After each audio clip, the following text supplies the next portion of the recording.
Ladies and gentlemen, welcome to How Do You Take Your Wrestling? With your host, independent wrestler, Jaden Newman. What's up, guys? Grab your favorite mug, take a seat, enjoy your morning brew of How Do You Take Your Wrestling. Thank you, Wade Hunt, for that amazing intro. Today, my guest is wrestling legend Pat Rose. And man, I'm going to tell you, I've waited 2 weeks to do this interview. There was no other interview I wanted to do. There was no other person I wanted to be my second episode guest. So let's go ahead and hop into it. Pat, how you doing, man? Man, I am doing great. We finally get together and get this thing done. I'm looking forward to it, man. I've always liked your ability. I've always loved your work ethic as far as getting in it. Show me that bicep one more time. Bang, right That's there. what I'm talking about, man. This kid's, he's working hard. He's working hard. I appreciate you, man. So, I guess my first question like that I'll ask before we get into the official questions is, how have you been spending your time during quarantine? that laugh alone. Man, you know, I work at Colonial Chemical. We are an essential company. Okay. We make hand sanitizer, stuff that goes in hand sanitizers, cleaning materials, the whole deal. So we've been working. We hadn't missed a lick. Come home, hang at the house. Come home, hang at the house. Listen to Camden play music, hang at the house. Watch TV, watch Gunsmoke. You know what I mean? Yeah. Right back to work. That's all we've been doing is back and forth.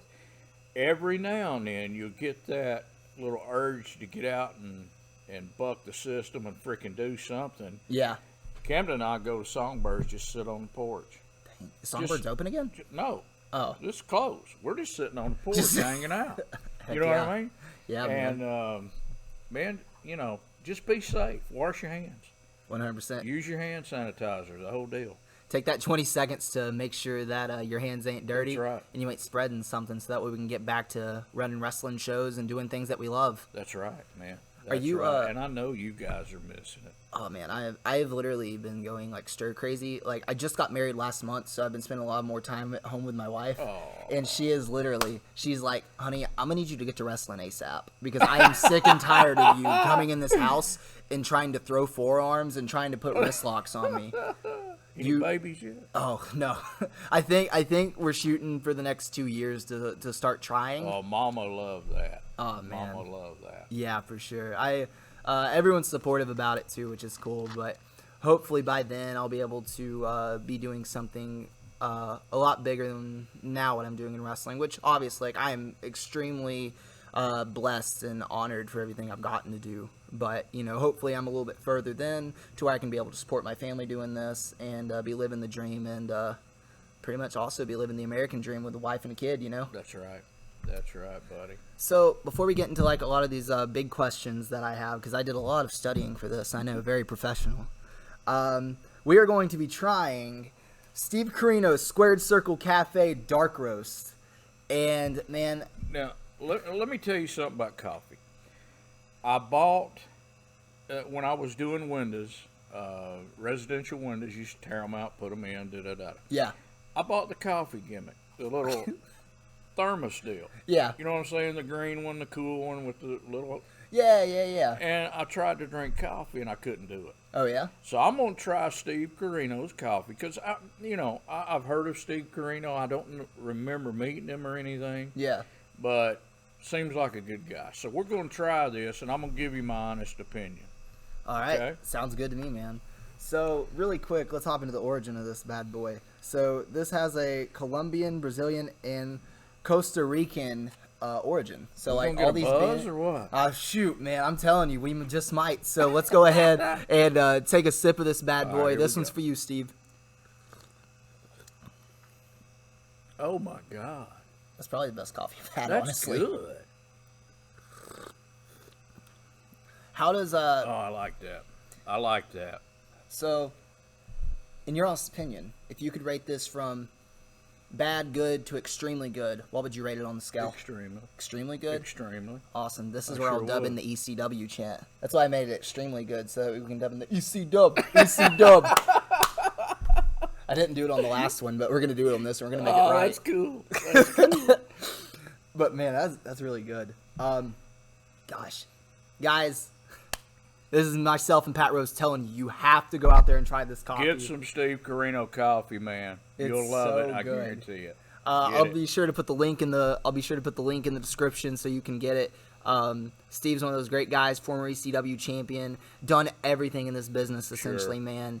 And the fact that he's now breaking in the coffee business. Steve Carino, did he not tag with 2? Yeah, because he was Mr. Wrestling 3. 3. Yeah. That's right. Yeah, man. Yeah, oh man. Very cool. Dang, that. Matter of fact, is this on camera? Yeah, we got this on camera. Oh, yeah, man. Guys, y'all are going to have to wait till the YouTube exclusive to see this, but right now we have a Mr. Wrestling 2 mask. Autographed, man. This is insane. Now, what I done, let me tell you, can we go to that first? Yeah, go ahead. Absolutely.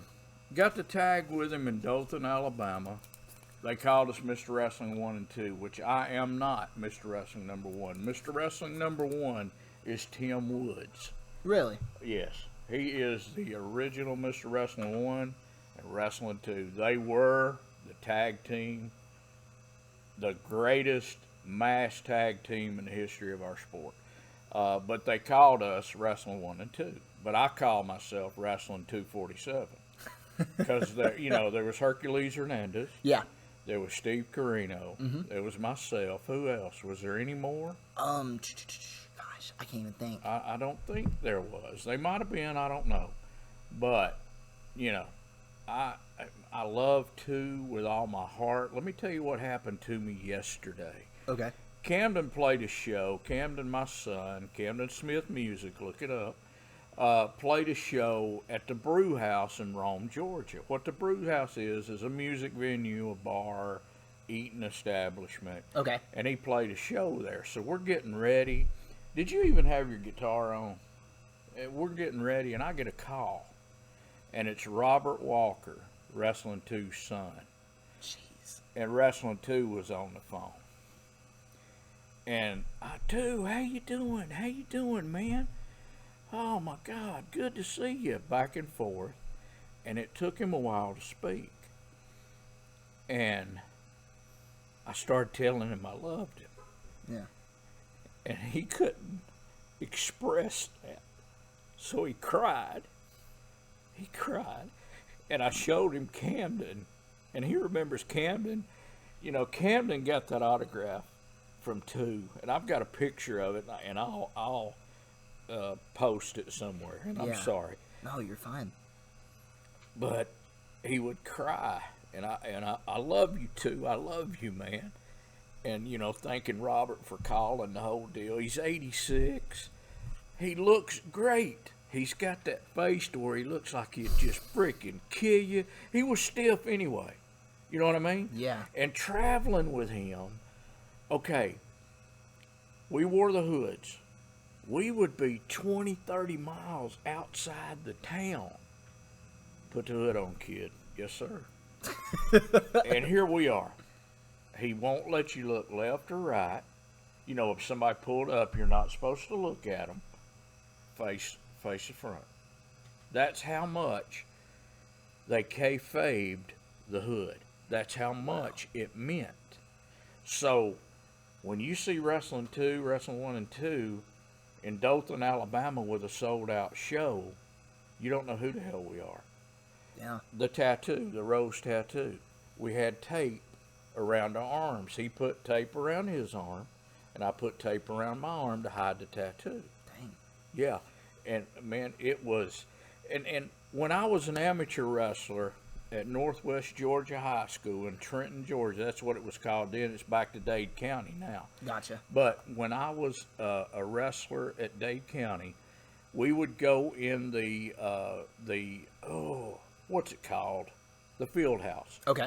Where we had heaters, and we'd wear plastic bags, and we would wrestle our ass off. You know what I'm saying? Yeah. On my gym bag, on the bottom of my gym bag, I'd turn it over, and there was a picture of Mr. Wrestling number 2. I loved him that much. So for me to grow up in Chattanooga, Tennessee, and get the tag team with Mr. Wrestling 2, biggest honor of my life. I'm sure. Biggest honor of my life. You don't understand, and I hope the kids today do some research on 2 and watch how he worked and watch how he sold and watch how he gave that knee lift. You know what I'm saying? Yeah. And respect that, man. Back in the day, he was... Johnny Walker was a star. Rubberman Johnny Walker back in the 50s and 60s. And then somehow the 2 character come in and he looked the part. Yeah. When he would wear his hood, it wouldn't be all clumpy like that and shit looking. It'd be like that. You know what I'm saying? So yeah, man, that's Just terrifying. tight. And it looked good, man. There ain't no creases in there. What No, the hell? man. That looks lazy. That looks lazy. 2 wasn't lazy. 2 was great, man. 2 An example was of his work. great. 100% an example of his Oh, work. my God.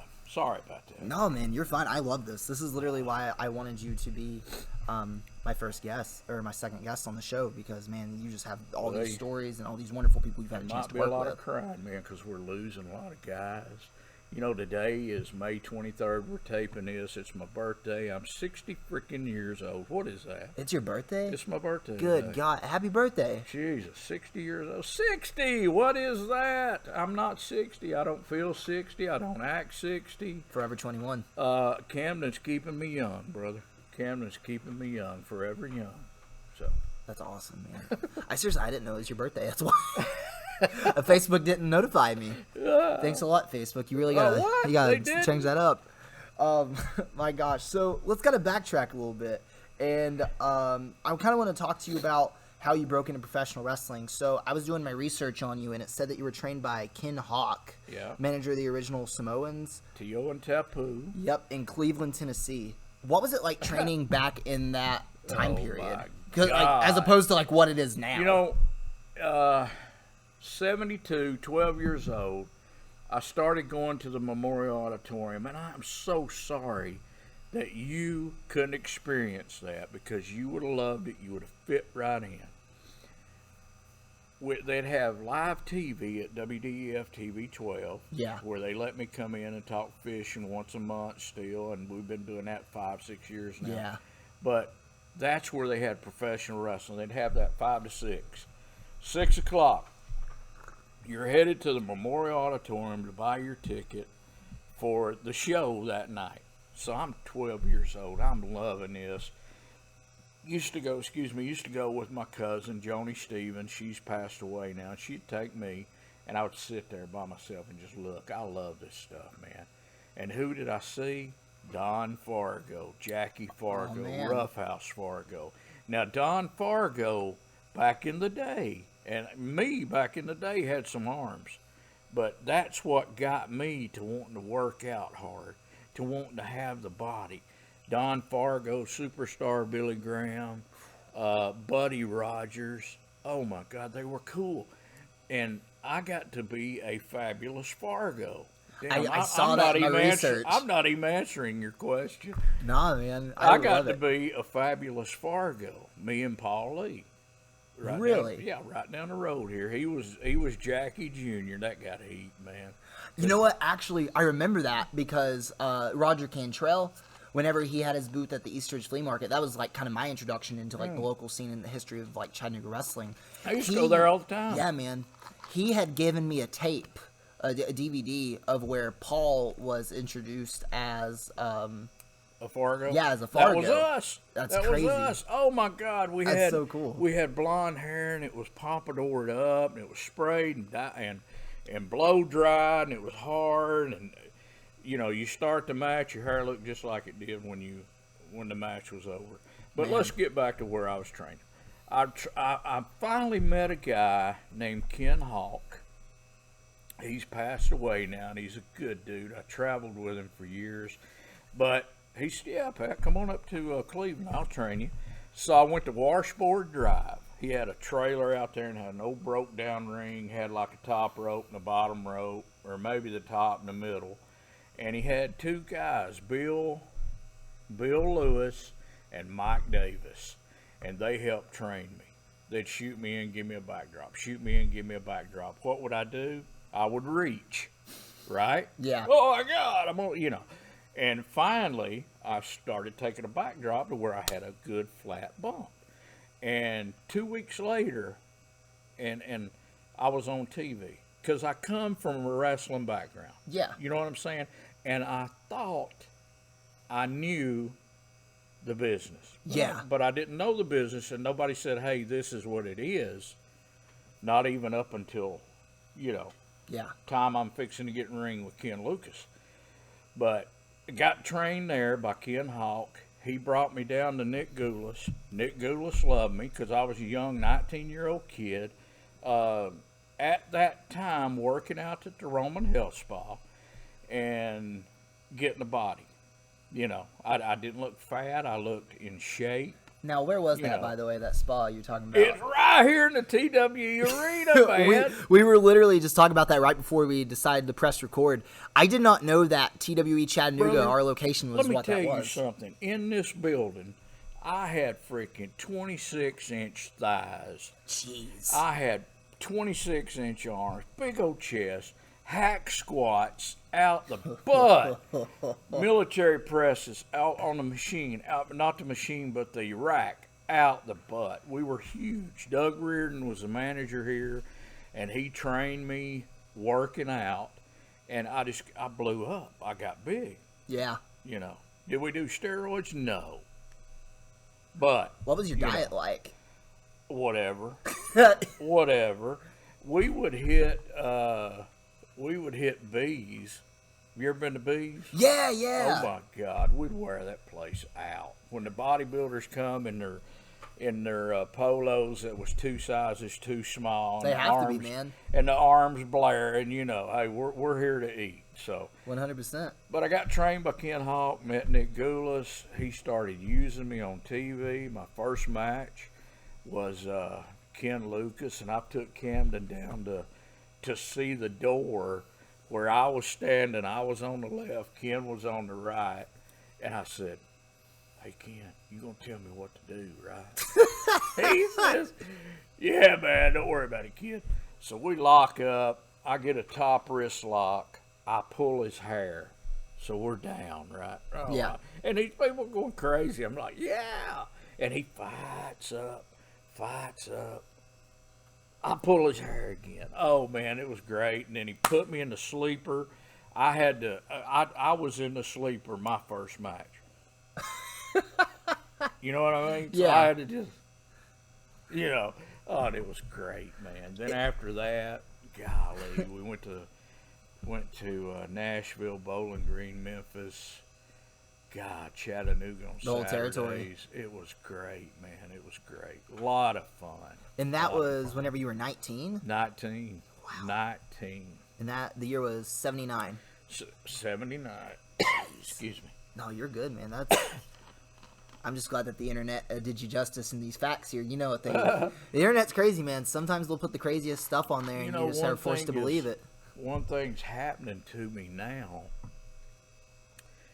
and I don't deserve it.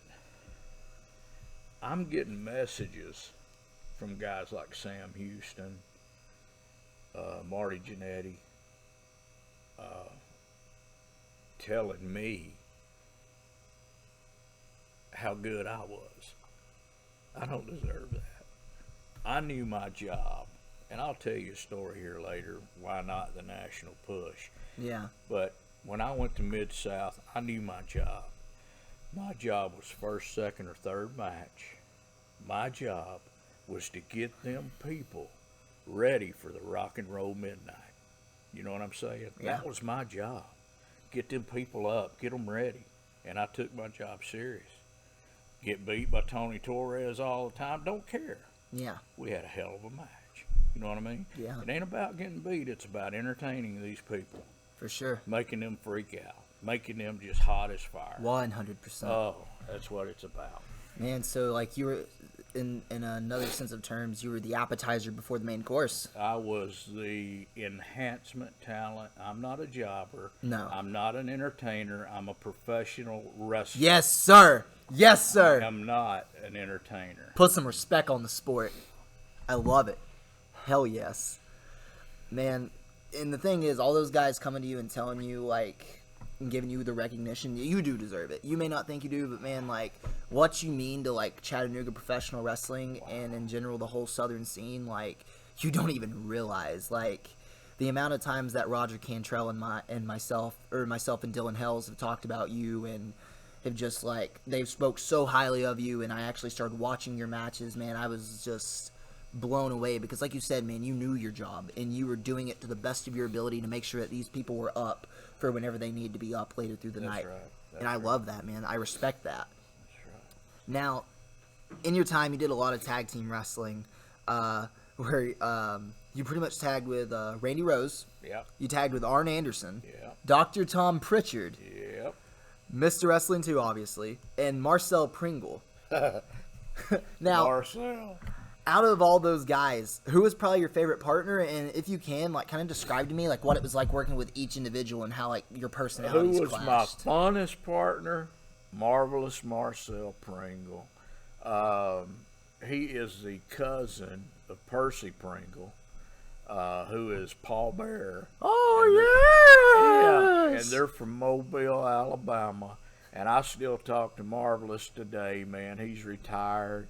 He never quit his job to go on the road with us. He never did. And I tried to talk him out of it because he was good. He was good, but I'm glad he didn't. Yeah. I'm glad he didn't. He would do a thing to where he'd be selling, and he'd just get up and start running to the turnbuckle. And he hit the turnbuckle and take a bump back, and legs be flying everywhere, man. And I'm on the side of the ring going, oh, we had a ball, and we were the Fargos. See, the Fargos, and this was in Pensacola for Rip Tyler and Gino Sanazaro. Okay. Who Gino is Flash of Sputnik Monroe, Rocket Monroe, and Flash Monroe. Okay. Remember the Monroes? Yeah, Remember yeah. Sputnik? Yes. Yes. He's a Tennessee guy. Look him up. Okay. Tennessee guy. But we were the Fargos there, and we were the champions, WOW World Tag Team Champions, which the Japanese, Mr. Ito, and their company sponsored us. Okay. Had the money in it. So we were the Fargos there, and I was the Fargos with Ken Timms. We looked good. You know Juanita Timms? I do not. That's Ken Timms' wife. Okay. Oh my God! And she makes trunks and stuff like that, and she'd make me and Ken look good. We were a good team, and we could have went somewhere there, but I don't know what happened. Ken moved on, then I got Marcel, and Marcel was a fun partner. Tom Pritchard, we could have went somewhere there. Tom broke his leg during our run, and we had Sherry Martell as our manager. I saw that. And me and Sherry, she would, or let's see, I lived at the Days Inn in Nashville. Okay. She would drive her car to the Days Inn, get in my car. We'd go to Memphis for TV, and just have a ball all the way down there. She was fun. And Tom, he was a rock and roll type guy, Bon Jovi, Steel Horse I Ride. That guy. doesn't shock me. I've heard that so many freaking times, but I get him back. I get my time, and I had a little. Remember the little wooden cassette holder gimmicks? Yeah. Full of Hank Williams Jr. Oh man. Oh yeah, he hated it, but I'd play it. And here we go. Man. So it Tom was wasn't my much of a time. country guy? Oh no, he hated it. He hated it. He liked Bon Jovi and all that. Tom was a great partner. He was a great talker. I wasn't much of a talker then as I am now. Yeah. And I'm a talker now because of radio, doing Set to Uncle Pat Rose for 12 years. Yeah. And we looked good as a team. We could have went somewhere, But like I said, Tom broke his leg. He healed, and then he went on to WWE, being a trainer, the whole deal. And great school up in Knoxville. Him and Glenn Jacobs, Kane. Glenn Jacobs, yeah, Kane, and Tom Pritchard, good partner, great partner. Wrestling too, I learned so much from that man about kayfabing, about wrestling, about talking. He would throw it to me, and I would have to say something because we were there. And well, what do you think, too, or whatever? Well, yeah, we're gonna beat you up, And anyway, I learned a lot from two. Enjoyed traveling with him. Got to actually meet Olivia. Who Olivia is his wife. Okay. And she passed away. And Olivia makes robes. She made Ric Flair's robes, Greg Valentine's robes, Two's robes, all the cool robes back in the 80s come from Olivia. Okay. And if you see those robes today, if you get an opportunity to look in an inside tag, it'll say Olivia on it. So she made those robes. Tagging with Arn, I lived with Arn. I was in Mid-South.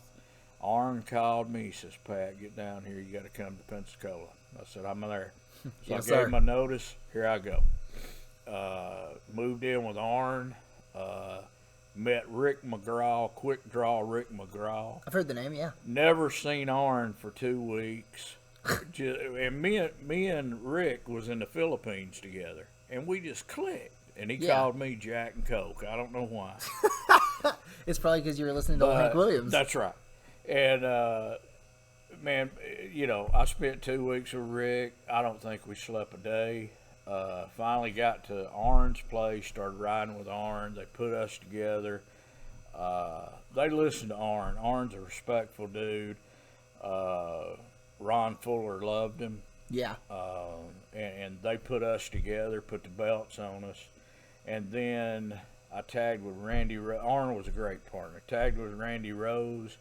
Love him to death. Still talk to him today. Still get together with him, the whole deal. Now, that's your cousin, right? He's my cousin. Okay. And they put the belts on us a couple times.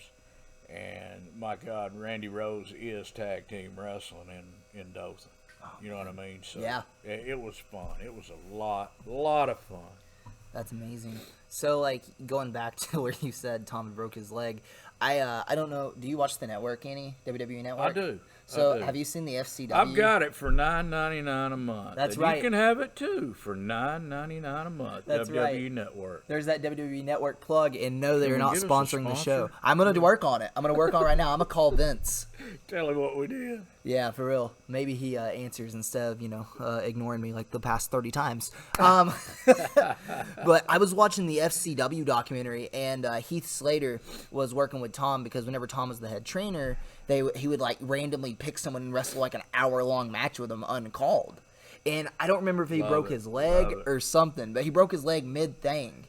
Again? Yeah, I think. And Heath was worried about it, and Tom said, "Keep going, put heat on me." And he kept going with a broke leg until after the sixth, until it was finished, and then went to the hospital. Cool.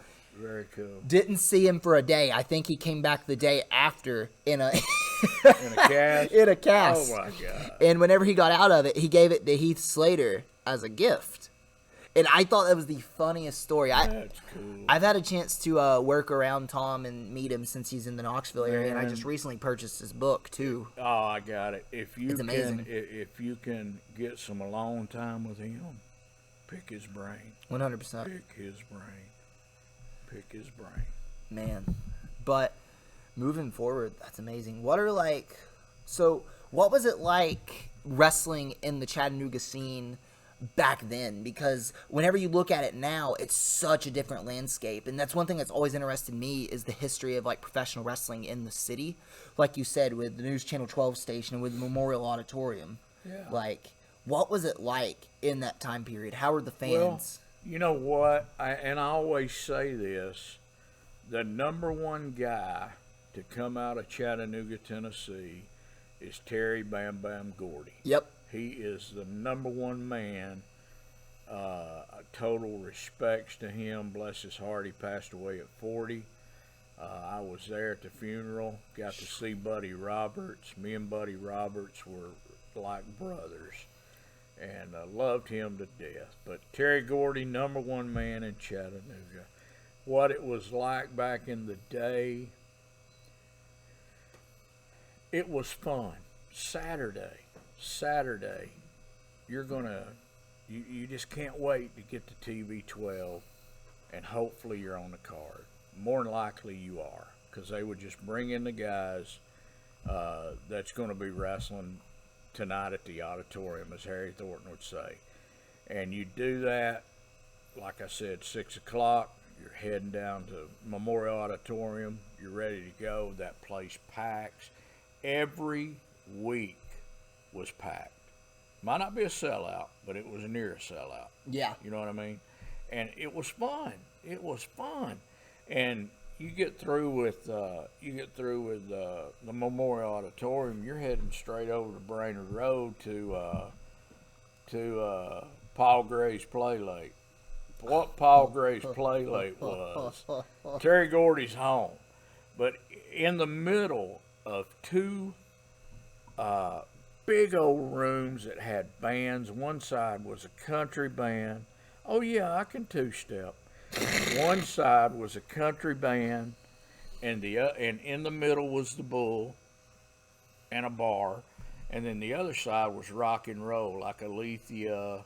Alethea was the #1 band in Chattanooga for years, man. That was back in the day. I'm going to have to give them a listen. And they played Thin Lizzy, the cowboy song. You ever heard that? I have not. I'm going to have to Look put that up in my Thin notes. Lizzy, the cowboy song. That was our song back in the day, man.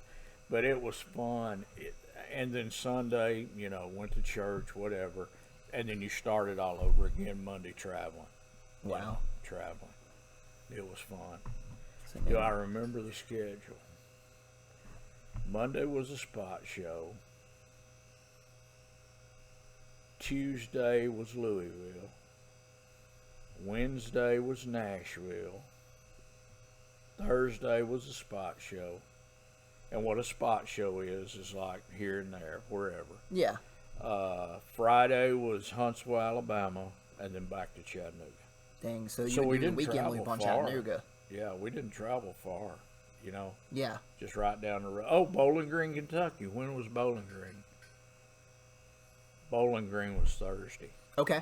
And I remember I tagged with Andre the Giant there. Yes. Me and Andre against Tojo. I'm thinking Duke Myers. But, me, they got the heat on me. Yeah. Gave Andre the hot tag. Here he come. We won. Yeah. And then it's like that's it. every time I'd ride with Bobby Eaton, every time we'd get on 65 going south, we'd pull over. There was Tojo, Bobby Eaton, and us behind him, and Tojo screaming Bonsai. He loved to scream Bonsai for some reason. Then we'd all get back in the car and go. So, oh man, it was fun. It was fun. Crazy. Man, what was Andre like? I've always heard stories that I've seen like a few documentaries, but someone that actually worked close with him. Well, you know what? When I met him, real good guy, big guy, young guy at that time. I had a picture of Andre and I in the dressing room, and I don't know what happened to it. I wish I had it, but good guy. And then when I was working for WWE back in the 90s, I was on my way out just doing TVs, making a little money. Yeah. I seen him in Fort Myers, Florida. Okay. And it was sad, man. It was sad. Big old gallon of wine. He just sat it at the table, and he just sat there. I mean, he didn't feel good, you could tell. Yeah. He was tired. And that was the last time I seen him. Time I seen him. And not like we were real buddies or anything, just respect, you know, for Andre. Sure. He's the man. He's the man. Respect for a coworker and someone that was a part in your journey. 100%. God. My Lord. That's so amazing. That was one thing, like, whenever I did my research and I saw you had worked with Andre, I was, like, very interested to see if you would bring that up. So I'm super pumped you did. It's a highlight. It's a highlight. I mean, he's a legend, man. 100%. Jaden, keeping up with wrestling and seeing these guys, Ric Flair, Terry Funk, Dory Funk, Dusty Rhodes, Andre, Buddy Rogers, Ed Kirby, seeing these guys on TV, and I'm a young kid sitting there, and then all of a sudden, I'm sitting over here putting my boots on, and Nature Boy Rip Kirby is putting his boots on right there, and I'm like, are you freaking kidding me? You're mesmerized, probably. Oh my God. And one time, because I used to be intimidated Yeah. by the stars. They were stars. But one time at WTBS, we would go to Georgia Championship Wrestling, and I had Paul Orndorff sitting beside me.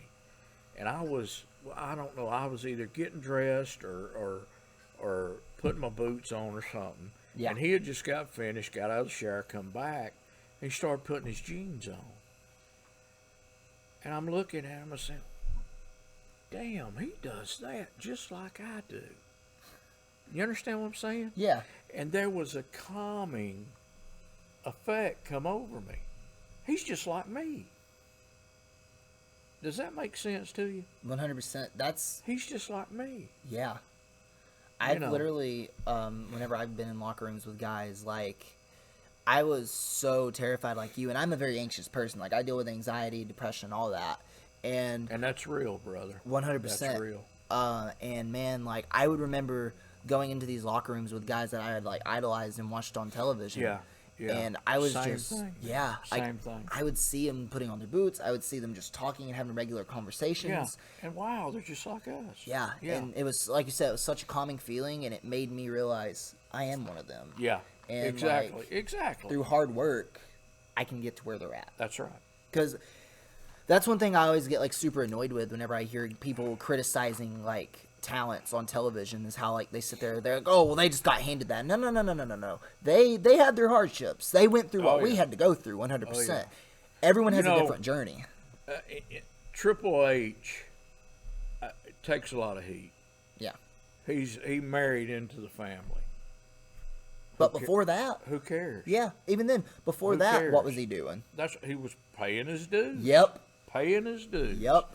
So I have the utmost respect for Triple H, man. Exactly. He built his own kingdom, That's and right. it wasn't just only That's right. because of who he married to. That's He right. put in that work. Because I if he wouldn't have agree put with in that. that work, you think Vince would have And let there'll be him? a lot of people disagree with us, but hey, who cares? Who cares? Exactly. Everyone has opinions, man. That's right. And, like, I just happen to think that opinion's fact. So, this is something I was very interested in asking you because I don't think I've ever gotten your opinion on this. So, whenever you watch independent wrestling and, like, the current state of it, how do you feel about it? Do you enjoy the evolution of the business? Do you have any comments, concerns about it? Like, kind of like tell me what you see whenever you watch, whether it be local independent wrestling or like major promotions, big time players out here on the indies. You know, professional wrestling is going to evolve. I'm a product of the late 70s, early 80s, early 90s. At that time, Jaden, I want you to work with Camden. Jaden, get over in 10 minutes. That's all you got. Go. Right? Yep. Camden, we're going to, they're putting me over tonight. We'll do about 10 minutes, okay? All right, buddy. All right. Then you're not talking the rest of the night till you hit the ring. It's called in the ring. Everything's called in the ring. Nowadays, everything is, for me, is too choreographed. There's no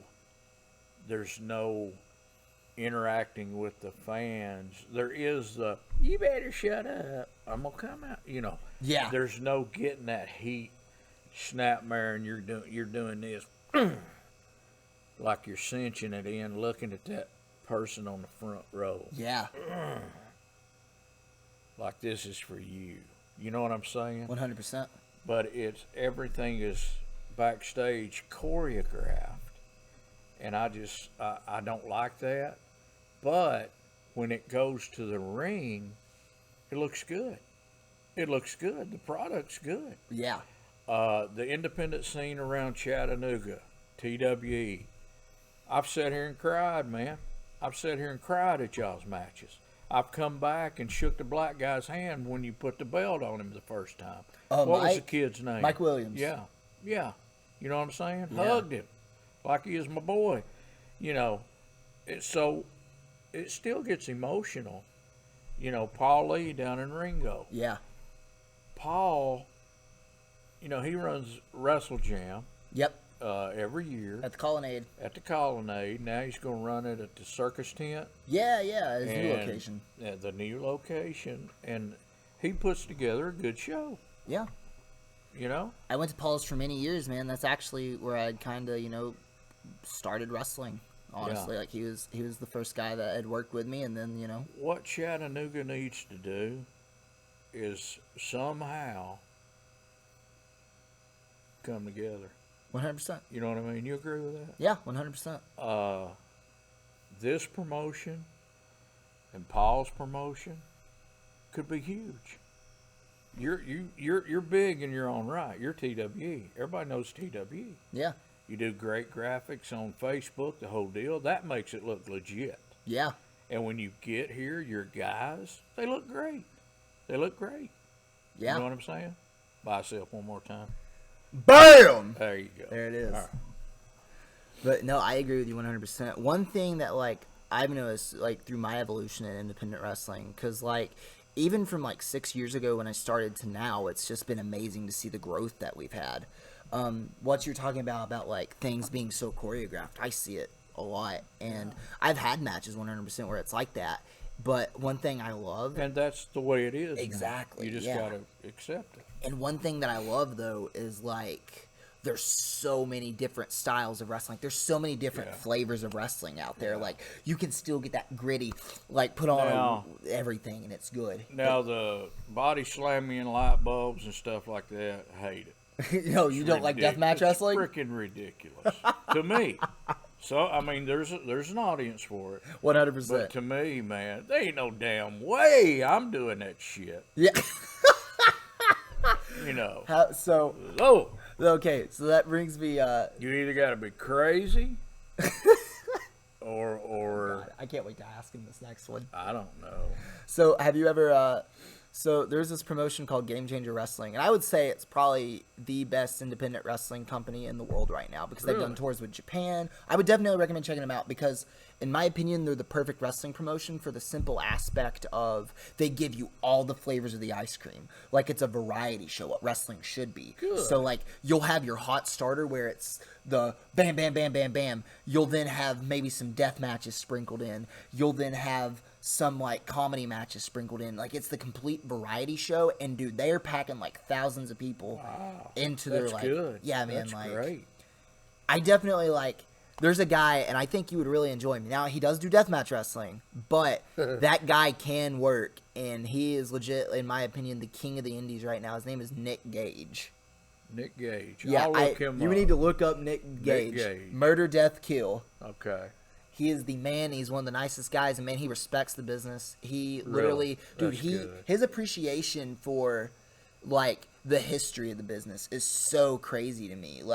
Getting to talk to him, and I'll tell you, he's intimidating. Well, when Cactus Jack first come in, Yeah. to WCW, and he's and I wrestled with him many times, and he's pulling back the mats.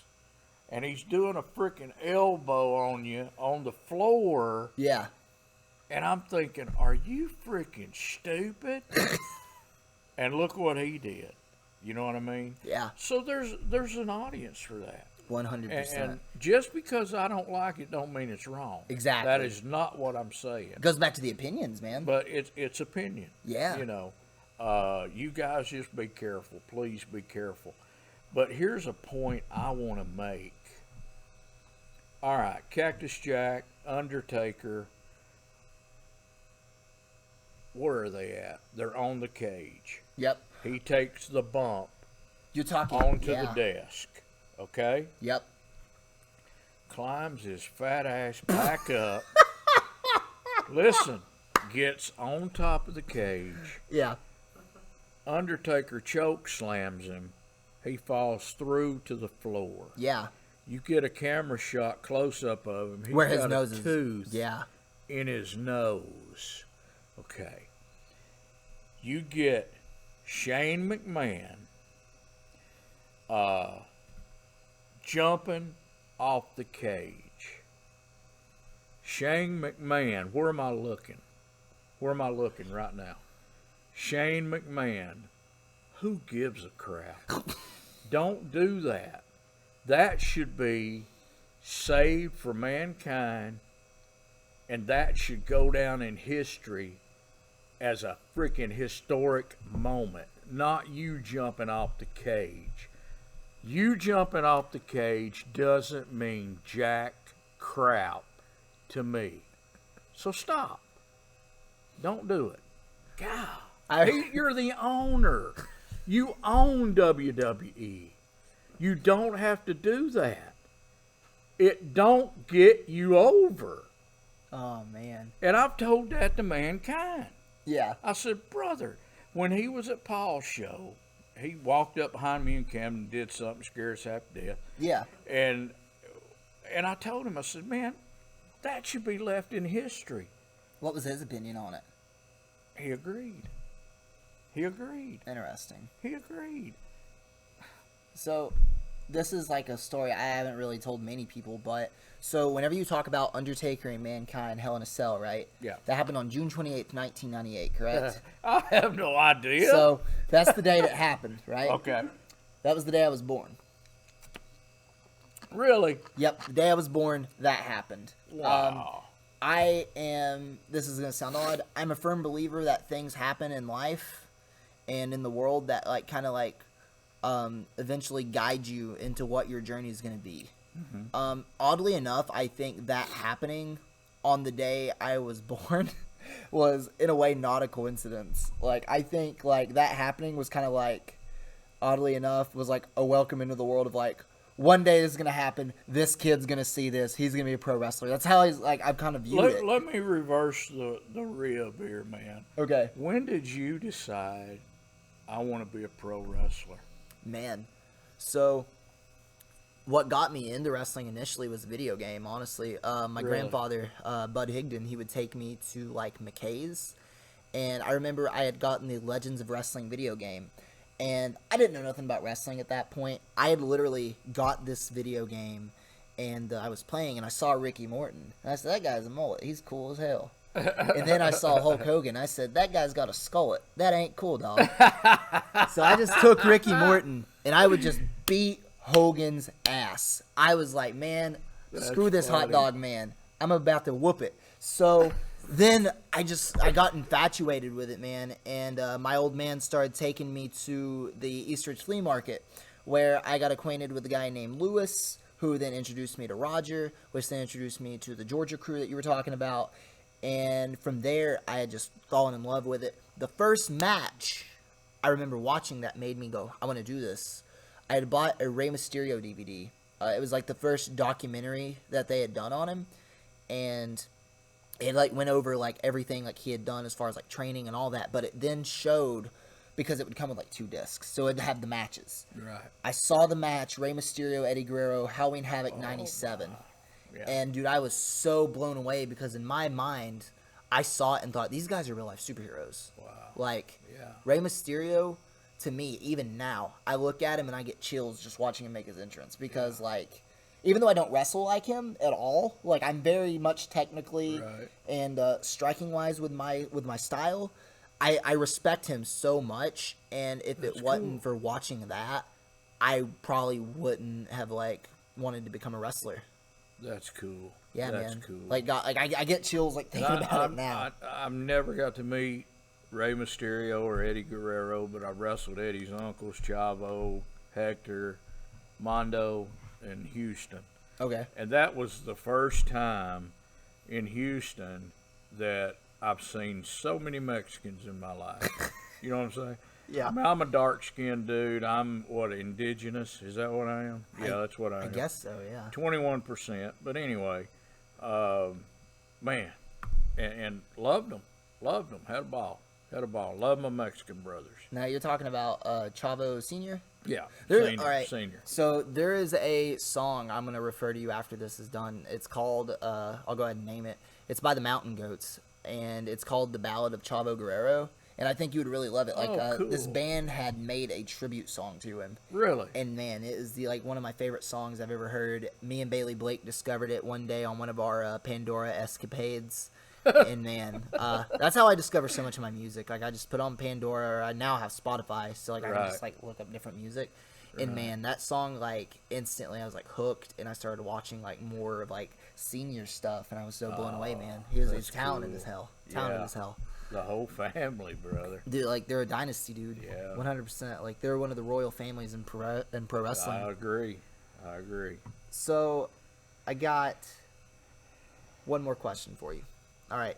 Is there anything that you would like to pass on as far as advice goes to any aspiring pros or anyone with goals of making it in professional wrestling, or like just getting into professional wrestling? Today? Yes, sir. No. Nothing? Nothing. I'm sorry. It's fine.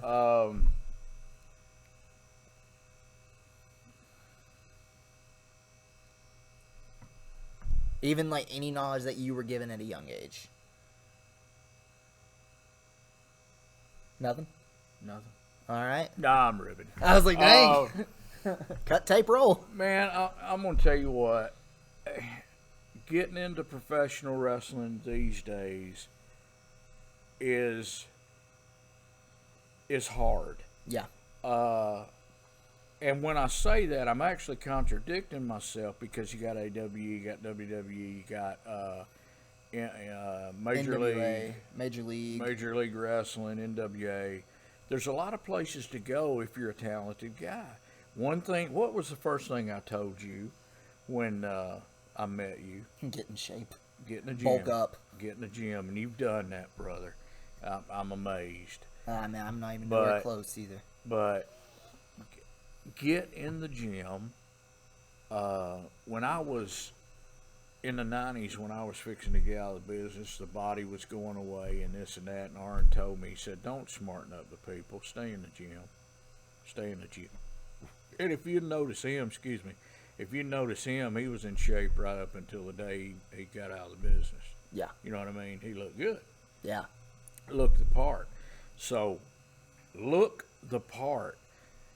You have a lot of wrestling schools now, like we talked about, Pritchard.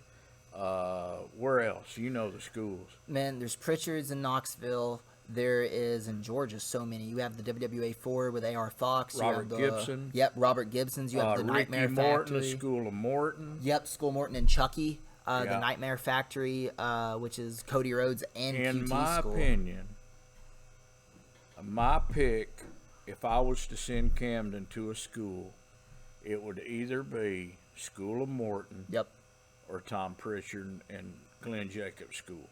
You'll learn more there, I guarantee you. 100%, man. Those guys get it. You. But if you want to get into business, man, it's got to be a passion. It can't be bullshit. Yep. Let me tell you a story, and then we'll get out of here, or whatever you want to do. Yeah, that's fine. You know, I was wrestling in Georgia Championship. Okay. And I had just got a win over Del Veazey. Who Del Veazey was at that time, great looking guy, body, big thighs, big arms, big chest. Yeah. And I got a win on national TV against him. So I'm walking, and Gordon Soley always loved me. He always said I was a police officer from Las Vegas for some reason. And I was walking back through the control room, and I seen Ole Anderson and Ric Flair sitting at the control desk. Yeah. And they said, Pat, come here. I said, yes, sir. What do? Do you got a job? Blah, blah, blah. And at that time, I just had my daughter, Erica. Okay. And I was working at McKee Bakery, and I was wrestling full time. Okay. So I was making money. Yeah. I was at that time, early '80s, $1,500 a week. You know what I mean? That's a lot of money. And they asked me, did I want to work full time? And I said no. So never got another national push. And I think what they were doing that day was giving me that win because Tommy Rich has had his run, last Battle of Atlanta. My work was there, my body was there, and it was time. But I said no. Now, what would have happened? What if? Would I be dead? Would I be like Buzz Sawyer? You know what I mean? Yeah. But I'm happy. Had a good career, man. Met a lot of good people. You know, a lot of guys, they ask you, well, who don't you like? I like everybody. I love the sport. You know what I mean? I love the attitude, too. What happens in somebody's personal life's none of my business. 100%. You know, it's what happens inside the building and inside the ring. If it starts affecting my payday, Exactly. then something's up. And back in the day, it wasn't sponsor money. It was putting asses in the seats, as Jim Ross would say. Yep. You know what I mean? Every, 18 inches? Yeah, every 18 inches. If there's a butt, hey, we're making money. That's right. And I was lucky enough to wrestle at the Superdome. Met Muhammad Ali there. Wait, what? Wrestled at the Felt Forum in Los Angeles. Wow. Wrestled Todd Champion. And then come back in a bunkhouse stampede battle royal with the Road Warriors, Bobby Eaton. Who did I get through over the top rope? Hawk. He threw me. Here I go, man. But, man, Hawk and the Road Warriors were such good people. Good people. And Hawk and I, we clicked. And what he would do back in the day, he would bring me boxes of Zubas. That's when they owned the company, right? Yeah. And I would sell them $5 a head. Wait a minute. They owned the company? Yeah. I didn't know that. Yeah, they owned it. Back in the 80s, they owned the company. So That no wonder it was so company. pro wrestling heavy. Oh, my God, man. And Camden and I still order Zubas today. We got all kinds of Zubas at the house. Honestly, man, it's one of my goals to own a pair of Zubas. What? Yeah, I don't own a pair. I know, oddly enough. Oh, my God. What size are you? Man, I am a 32 waist. All right. All right. He said, all right. We'll help you out with that. We're going to change the day. That's Dang. funny, man. You got to have some Zubas. I know. I don't feel like I'm one of the real boys. And a fanny pack. I've lost my fanny pack. I don't know where the heck it's at. It's all right. I got one. It'll be there for you. I got a bunch of pins on it, too, from, like, different wrestling shows I've done and stuff. Now, Hawk is the one that's passed away, correct? Yeah. So, Yeah. man, rest in peace. I met Animal at WrestleCade weekend last November in Salem, North Carolina. Very good guy. And, dude, like, legit one of the most humblest guys I've ever met. One of the nicest, like, very talkative. Yeah. He, like, getting to, like, sit with him for a second and listen to him and, like, just have a conversation with him was so awesome, man. Like, Man, I've had him on my radio show a couple times. This last time, I don't know what happened. We did, I'm a scripted guy. Yeah. When it comes to my radio show and having intelligent questions and all that. Yeah. We threw that out the door. We just started talking. And it was the best interview that I've done with Animal.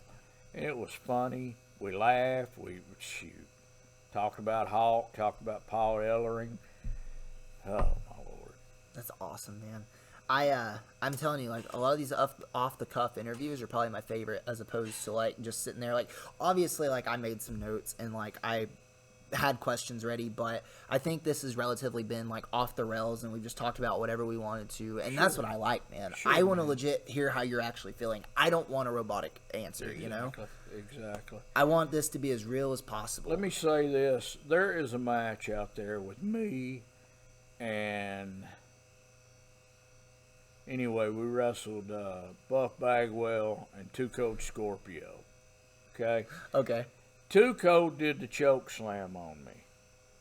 I took a bump, hit my head, and I do not remember from that point on, and it was in Montgomery, Alabama, from that point on, walking to the dressing room and I sat down in the babyface's dressing room, and I come to, and I'm like, well, where the hell am I at? So I wish they'd take that match off. I couldn't move. I was groggy, the whole deal. And that just wasn't me, man. I wish they'd take that match off. You can do that and hack something and get that out. I'm fairly certain you can. I have some friends I can hook you up with. I got some hoodlums. Get that dead gun thing off. Just let me know what service. I'll make sure it's taken down. I love it. Man, I just thank you for doing this. Obviously, we've been wanting to do this for some time. It was fun. And that's the thing, like we've had encounters and we've talked before, but like we haven't had a chance to actually just sit down and like shoot the shit and just talk about professional wrestling. Like, I'm someone that loves to hear about the history of it, and obviously this has helped me out so much. These stories are going to help me grow as a performer, and I hope that this reaches some other professional wrestlers and helps them as well. You know what? Another thing you can do as far as wanting to be a professional wrestler is watch some of the Rock and Roll Midnight matches. They do a spot. I wish I could look it up.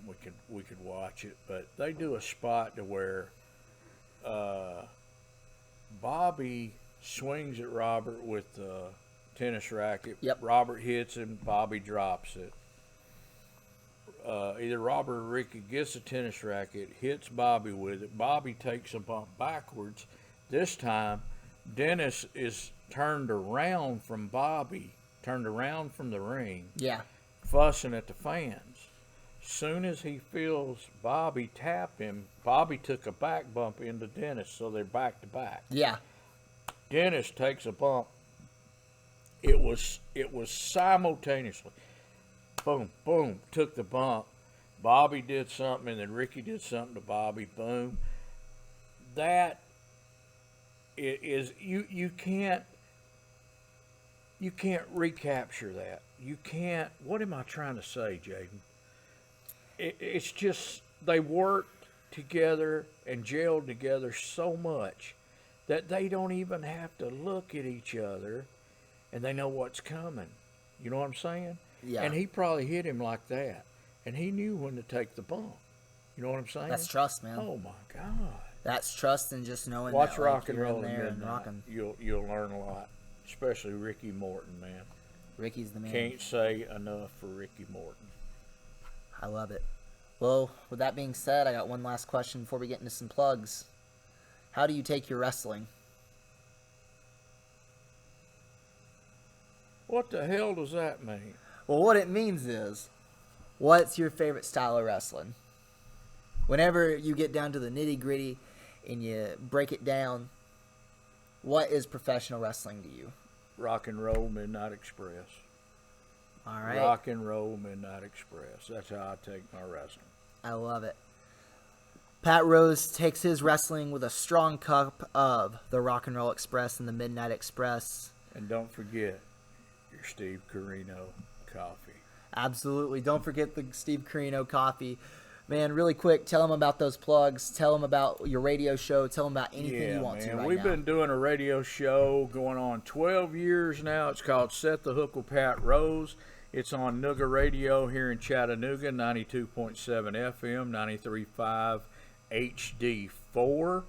HD4. It is on 27 radio stations around the country, 3 TVs, and we just have a good time.